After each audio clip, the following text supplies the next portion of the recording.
Thus, Beelzebub could mean master of the house of demons and all filth, god of flies, master who demands sacrifices, and master of the enemies.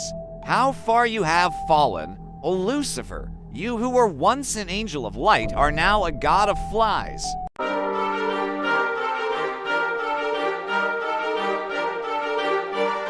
And Ahaziah fell down through a lattice in his upper chamber that was in Samaria, and was sick.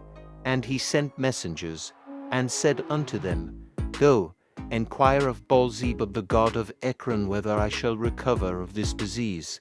2 Kings 1-2.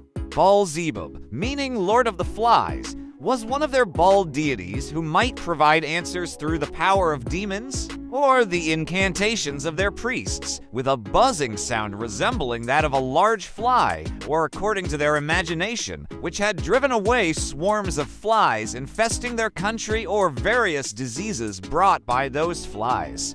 Perhaps this god of refuse was as much of a jest as the Oracle of Delphi in Greece, long afterward.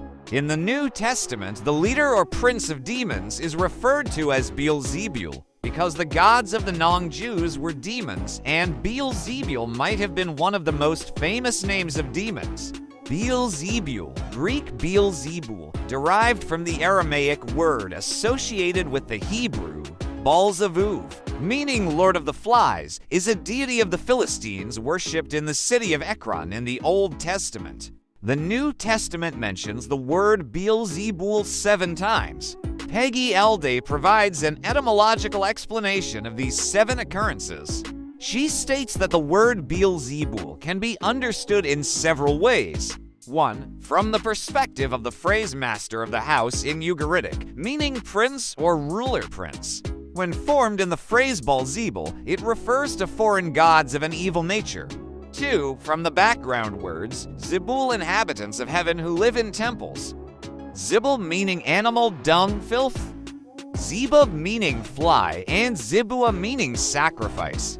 3. From the Aramaic expression Beelzebub, meaning enemy or adversary.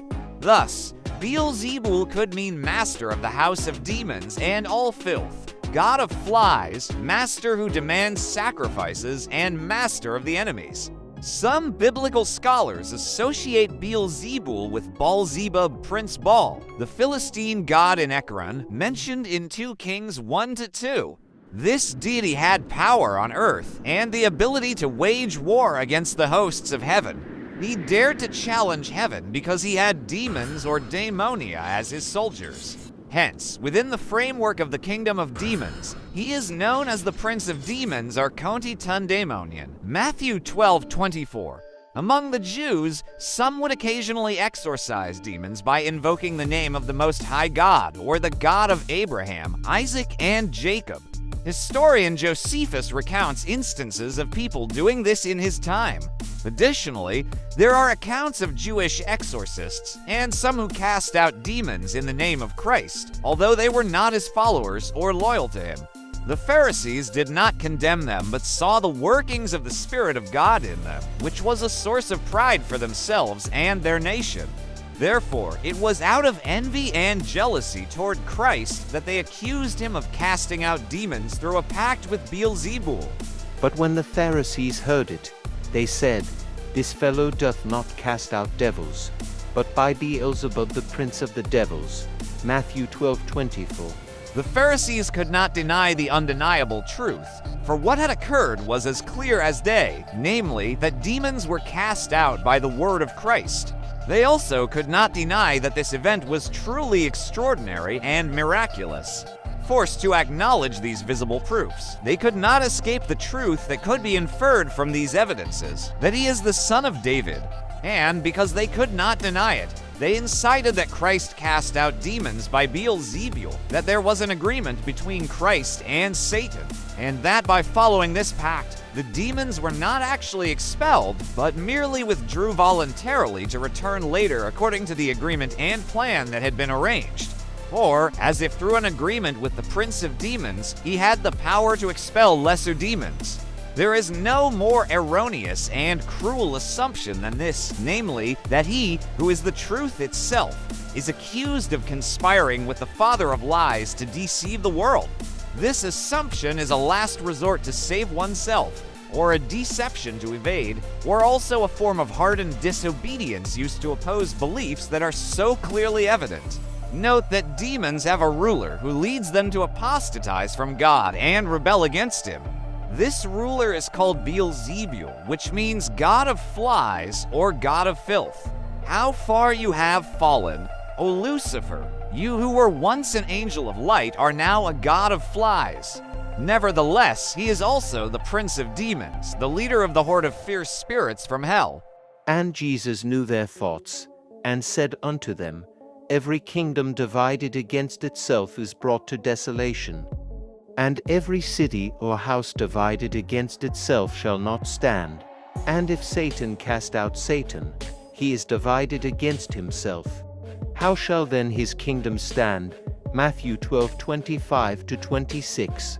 It is very strange, and also impossible, that Satan would be expelled through such an agreement. For in doing so, the kingdom of Satan would be divided and would fight against itself, and this is truly unimaginable because we know how cunning Satan is. If Satan casts out Satan, if the prince of demons disputes with his subordinate demons, then the entire kingdom along with its interests will soon be destroyed. Indeed, if Satan were to make an agreement with Christ, it would only lead to his own destruction. For the purpose and true power brought by the teachings of Christ and his miracles are to destroy the kingdom of Satan as a kingdom of darkness, evil, and hostility towards God, and to establish upon its destruction a kingdom of light, holiness, and love. The works of Satan, which rebel against God and control the souls of humans, are destroyed by Christ. Therefore, it is truly inconceivable that Beelzebub would agree to such a plan or be a part of it. If he were to fall by the hand of Christ, how could his kingdom stand? It means he himself contributes to the destruction of his kingdom. Note that Satan has a kingdom in which his followers collectively oppose God and Christ, and he strives with all his might to stand firm and will never be willing to partake in the interests of Christ. Satan must be conquered and destroyed by Christ. Therefore, he cannot submit and kneel before him. How could there possibly be any equivalence or alliance between light and darkness, or Christ and Belial, or Christ and Beelzebub? Christ will destroy the kingdom of Satan, but he does not need to do it through cheap schemes and secret agreements with Beelzebub. Oh no, this victory must be achieved through more noble means. Even if the prince of demons gathers all his strength, even if he exerts all his power and cunning and allies himself closely with his followers, yet Christ is still too powerful for the combined strength of all of them, and his kingdom will surely not stand.